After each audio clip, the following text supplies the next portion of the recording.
ఉన్న బంగారాన్ని విడిపించి ఆ రోజు ఆన్లైన్ రేటుకే మేము కొంటాం. Sharma gold company. Hi hello నమస్తే, వెల్కమ్ టు అవర్ ఛానల్ మనం టీవీ. నేను మీ శాన్వి. ఆడపిల్ల ఒంటరిగా బయటికి వెళ్ళాలన్నా భయపడుతున్న రోజులు ఇవి. ఒక ఆడపిల్ల ఉద్యోగం చేయాలన్నా భయపడుతున్న రోజులు ఇవి. ఒక ఆడపిల్ల ఇంట్లో ఖాళీగా ఉండాలన్నా భయపడుతున్న రోజులు ఇవి. ఒక ఆడపిల్ల ఇంట్లో ఉంటే కన్న తండ్రి కన్న కూతురిని రేప్ చేశాడంట. ఒక ఆడపిల్ల పని మీద బయటికి వెళ్తే బస్సులో గ్యాంగ్ రేప్ చేసి మరి బయటపడేశారు. ఇవి ఇప్పటి నుంచే కాదు, ఎన్నో సంవత్సరాలుగా ఇలాంటి హత్యాయత్నాలు ఆడపిల్ల మీద జరుగుతున్నాయి. మరి ఈరోజు ఒక కొత్త వార్త, కొత్త న్యూస్ వెలుగులోకి వచ్చింది. మరి అదేంటి అంటే, మరి ఈరోజు చూసుకుంటే రంగారెడ్డి జిల్లా మీర్పేట్ పోలీస్ స్టేషన్ పరిధిలో టీచర్స్ కాలనీలో ఒక యువతి శానిటైజర్ తాగి ఆత్మహత్య చేసుకుంది. దానికి కారణం ఏంటి అంటే, ఆ ఆడపిల్లకి ఇంచుమించు ఒక 18 సంవత్సరాలు ఉండొచ్చు. మరి వయసు ఏదైనా సరే తన ఇంటి కోసం, తన కోసం ఒక జాబ్ చేస్తూ సెలూన్లో జాబ్ చేస్తుంది. ఆ జాబ్ చేస్తున్న దగ్గర తన యజమానినే బలవంతంగా గత కొంతకాలంగా తనని లైంగికంగా వేధిస్తున్నాడు అంట. పలుమార్లు రేప్ అటెంప్ట్ కూడా చేశాడంట. మరి ఈరోజు చూసుకుంటే ఈ యువతి ఎవరైతే ఉన్నారో ఆ యువతిని, ఆ యజమాని మురళి. మరి ఇక్కడ చూసుకుంటే మనకు స్క్రీన్ మీద కనిపిస్తున్న ఇతనే మురళి అన్నమాట. మరి ఇతని సెలూన్లోనే ఆడపిల్ల గత కొంతకాలంగా వర్క్ చేస్తుంది. చాలాసార్లు రేప్ అటెంప్ట్ కూడా చేశాడు. మరి ఈరోజు బలవంతంగా ఒక గదిలోకి తీసుకువెళ్ళి, సెలూన్లోనే ఉన్న ఒక గదిలోకి బలవంతంగా తీసుకొని వెళ్ళి లైంగికంగా వేధించడం జరిగింది. మరి ఈ వేధింపుల్లో ఆ ఆడపిల్ల తనంతటి తాను రక్షించుకొని తనని తోసి, మరి అక్కడ ఏం జరిగిందో మనకి తెలియదు కానీ బలవంతంగా బయటికి వచ్చేసి అరవడం స్టార్ట్ చేసింది. మరి ఆ అరుపులకి ఈ మురళి అనే వ్యక్తి, ఈ యువకుడు ఎవరైతే ఉన్నాడో ఈ మురళి అనే వ్యక్తి భయపడి పరారైపోయాడు అక్కడి నుంచి. మరి ఆ ఆడపిల్ల మరి అక్కడ ఏం జరిగిందో మనకి ఏమీ తెలియదు కానీ భయంతో ఇంకా తను టాలరేట్ చేయలేక, ఎందుకంటే ఇది ఫస్ట్ టైం కాదు, కొన్ని సంవత్సరాలుగా గత కొంతకాలంగా ఇదే జరుగుతుంది ఈ ఆడపిల్ల విషయంలో. కానీ కొంతమందికి అనుమానాలు రావచ్చు, మరి గత కొంతకాలంగా జరుగుతుంది కదా, మరి ఎందుకు అప్పుడే వెళ్ళిపోవచ్చు కదా అని. తన ఇంటి స్తోమత బట్టి, లేదు అంటే ఆడపిల్ల అవసరాలు బట్టి ఏంటంటే అదే అనువుగా తీసుకొని తను ఇక్కడే ఉంచేయడం, లేదంటే తను బ్లాక్మెయిల్. మరి అక్కడ ఏం జరిగిందో మనకి తెలియదు కానీ ఆడపిల్ల అవసరాన్ని మైండ్లో పెట్టుకొని ఆ మగవాళ్ళు ఏం చేస్తున్నారంటే, కొంతమంది మగవాళ్ళు, అందరు మగవాళ్ళే అనట్లేదు, కొంతమంది మగవాళ్ళు ఏంటి అంటే ఇలాంటి వేధింపులు చేస్తున్నారు. ఈ వేధింపుల వల్ల ఎంతోమంది ఆడపిల్లలు ప్రాణాలు కోల్పోయారు. బలవంతంగా ఆత్మహత్య చేసుకుంటున్నారంటేనే అర్థమవుతుంది ఎంత మనస్తాపానికి గురయ్యారో. మరి ఈరోజు ఈ ఆడపిల్లకి అదే సిచ్యువేషన్ వచ్చింది. ఎంత మనస్తాపానికి గురై ఉంటుందో మనం అర్థం చేసుకోవచ్చు. ప్రాణం తీసుకోవాలి అన్న ఒక ఆలోచన వచ్చింది అంటే ఎంత ఇన్నర్గా ఎంత ఫీల్ అయి ఉంటుంది. అతను ఏం చేశాడో, మరి ఏం చేసుంటాడో, అక్కడ ఏం జరిగి ఉంటుందో మనం అర్థం చేసుకోవచ్చు. అలాంటిది ఆ పార్లర్లో ఉండే ఆ శానిటైజర్ని తాగేసి బలవంతంగా తన ప్రాణాన్ని తను కోల్పోయింది.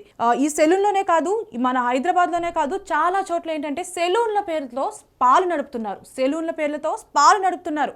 ఈ స్పాల్లో ఏంటి అంటే ఆడపిల్లని వర్కింగ్గా పెట్టి, ఆడపిల్లలైతేనే కస్టమర్లు వస్తారు అని చెప్పేసి ఒక మైండ్ సెట్తో ఆడపిల్లలతో చాలా రకాలైన పనులు చేయించుకుంటున్నారు. అంటే ఆడపిల్లని చెప్పడానికి కూడా నాకు మనసు రావట్లేదు. అంటే చాలా ఘోరమైన పనులు చేయించుకుంటున్నారు. స్పాలు పెట్టి, సెలూన్లని బోర్డు పెట్టడం, ఎందుకంటే స్పాలు అయితే రన్ చేయలేరు కదా, సో దానికి ఏవేవో అవసరాలు ఉంటాయి కాబట్టి స్పాలు రన్ చేస్తున్నారు. సో మరి ఈరోజు చూసుకుంటే మరి తనకు ఆఫీస్లో, ఆ సెలూన్లో ఎలాంటి కష్టం వచ్చిందో, ఎన్ని వేధించుంటాడో, ఎన్ని రకాలుగా వేధించుంటాడో, ఎలాంటి పనులు చేయించుంటాడో, ఎలాంటి పనులు చేయించుంటాడో మనందరికీ మీ ఊహాగణాలకి వదిలేస్తున్నాను. మరి ఈరోజు ఆడపిల్ల శానిటైజర్ తాగి తన ప్రాణాలనే కోల్పోయింది. మరి ఈరోజు ఆ అమ్మాయి బాడీని ఉస్మానియా హాస్పిటల్కి తరలించడం జరిగింది. మరి ఈ సిచ్యువేషన్లో ఆ సెలూన్ ముందు ఆ బంధువులు ఎవరైతే ఉంటారో, అమ్మాయికి సంబంధించిన బంధువులు ధర్నా చేస్తున్నారు. ఆ ధర్నాలో పోలీసులు కూడా ఇన్వాల్వ్ అయి ఉన్నారు, రక్షణ కోసం. మరి ఇప్పుడు ఆ విజువల్స్ కూడా మీ ముందుకు తీసుకొస్తాం.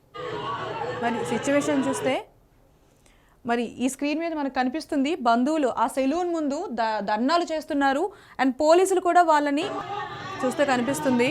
అక్కడ సిచ్యువేషన్ ఎలా ఉంది ఆ సెలూన్ ముందు అనేది మనకి చూస్తే అర్థమవుతుంది. ఆ బంధువులు కూడా చాలా మనస్తాపానికి గురవుతున్నారు. ఎందుకంటే వాళ్ళ సొంత ఆడపిల్ల, ఇదే పరిస్థితి మన ఇంట్లో ఆడపిల్లకి జరిగితే మనం ఎలా ఫీల్ అవుతాం? ఒక ఆడపిల్లని తనంతటి తాను తన ఇండిపెండెంట్గా ఉండాలని, ఉద్యోగం చేయాలన్నా భయపడుతుంది. ఇప్పుడు బయటికి వెళ్తేనే కింద నుంచి పై వరకు చూస్తున్నారు, నువ్వు ఆడపిల్లకి బయటికి ఎందుకు తిరుగుతున్నావు అని. ఉద్యోగం చేసినా సరే ఆ అమ్మాయికి ఎందుకు ఉద్యోగం చేస్తుందని, పోనీ కనీసం తను ఇండిపెండెంట్గా ఉండాలి, తను ప్రూవ్ చేసుకోవాలని ఉద్యోగం చేస్తున్నా సరే ఈ సెలూన్లోనే కాదు, ప్రతి దగ్గర ఆడపిల్ల మీద ఇట్లాంటి ఆత్మహత్యలు ఇట్లాంటి వేధింపులు జరుగుతున్నాయి. ఒక ఆడపిల్ల అంటేనే మరి అబ్బాయిలకి ఏం వస్తుందో, ఏం కనబడుతుందో తెలియదు. చిన్న పిల్లల దగ్గర నుంచి ముసలి వాళ్ళ వరకు ఇలాంటి దారుణాలు దారుణాలు జరుగుతున్నాయి. మరి ఈరోజు ఆ ఆడపిల్లకి వచ్చిన పరిస్థితి ఇంకే ఆడపిల్లకి రాకూడదు. అండ్ అలాగే దీని గురించి పోలీసులు కూడా మాట్లాడడం జరిగింది. సో మరి చూసారు కదా, ఆయన మాట్లాడిన మాటలు బట్టి చూసుకుంటే నిన్న మధ్యాహ్నం 3:30 గంటలకి ఈ ఇష్యూ అయితే స్టార్ట్ అయింది. తను బలవంతంగా తట్టుకోలేకంటే, అయినా ఇది ఫస్ట్ టైం కాదు అంట, ఆల్రెడీ కొంతకాలంగా ఇది జరుగుతుంది అంట.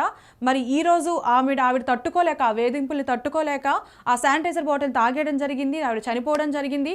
మరి దీనికోసం ఇలాంటి వాళ్ళని, ఇది ఒక్క ఇష్యూనే కాదు, ఆడవాళ్ళ మీద చాలా ఘోరాలు జరుగుతున్నాయి, ఇలాంటి వాళ్ళని ఉరి తీయాలి. ఎందుకంటే మరి ఇలాంటి ఇష్యూలు చాలా చూస్తున్నా, కొన్ని వెలుగులోకి రావట్లేదు, కొన్ని వెలుగులోకి వస్తున్నాయి. వెలుగులోకి వచ్చినవి మాత్రమే మనం చూస్తున్నాము, వెలుగులోకి రానివి చాలా ఉన్నాయి.